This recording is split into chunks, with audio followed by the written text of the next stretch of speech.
رسول اللہ صلی اللہ علیہ وسلم سے سیدہ ام سلمہ رضی اللہ تعالیٰ عنہا نے یہ ارشاد نقل فرمایا ہے، فرمایا من اراد ان یضحی، جو شخص قربانی کرنے کا ارادہ رکھتا ہے، اس نے قربانی لی ہے یا قربانی کا ارادہ ہے، تو فرمایا اس کے لیے حکم یہ ہے کہ جب ذوالحجہ کا چاند نظر آ جائے تو ذوالحجہ کا چاند نظر آنے سے لے کے قربانی کرنے تک اپنے ناخن اپنے بال نہ اتارے، اس سے پہلے اتار لے، چاند نظر آنے سے پہلے ناخن بھی اتار لے، اپنے بال بھی، جسم کے جو بال صاف کرنے ہیں وہ بال صاف کر لے۔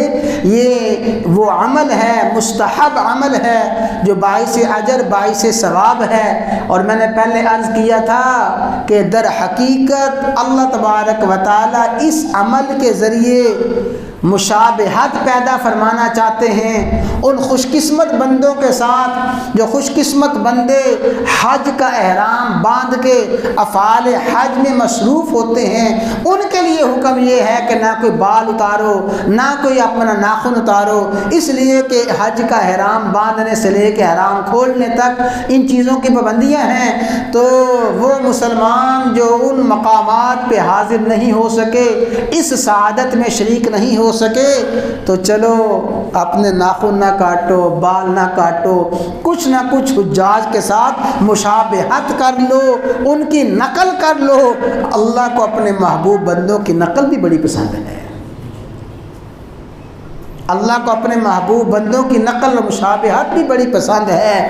ان کے نقل میں شریک ہو کے تم بھی یہ کام نہ کرو جو اللہ تعالیٰ رحمتیں برکتیں اپنے میدان عرفات میں اور حرمین میں حاضر ہونے والے بندوں پہ فرماتے ہیں، اللہ تعالیٰ وہی رحمت میں ان بندوں پہ بھی فرما دیں جو اپنے ناخنوں کو اپنے بالوں کو نہیں اتارتے۔ تو لیکن یہ علماء نے وضاحت فرمائی کہ مستحب عمل ہے۔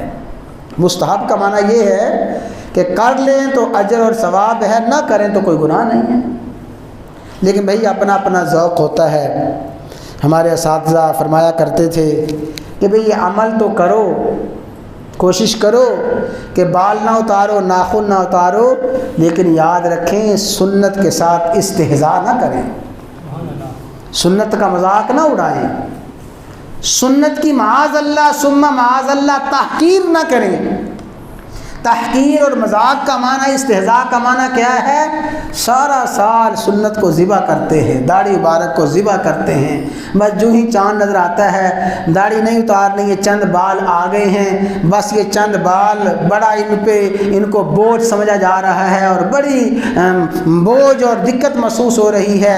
بس ادھر سے قربانی کے جانور پہ چھری رکھی جاتی ہے اور ادھر سے بدقسمت اپنے چہرے پہ اور اپنی داڑھی پہ چھری رکھ کے ان بالوں اس طرح رکھ کے ان بالوں کو صاف کر دیتے ہیں۔ یہ سنت کی تحقیر ہے، معاذ اللہ سنت کے ساتھ استہزاء ہے۔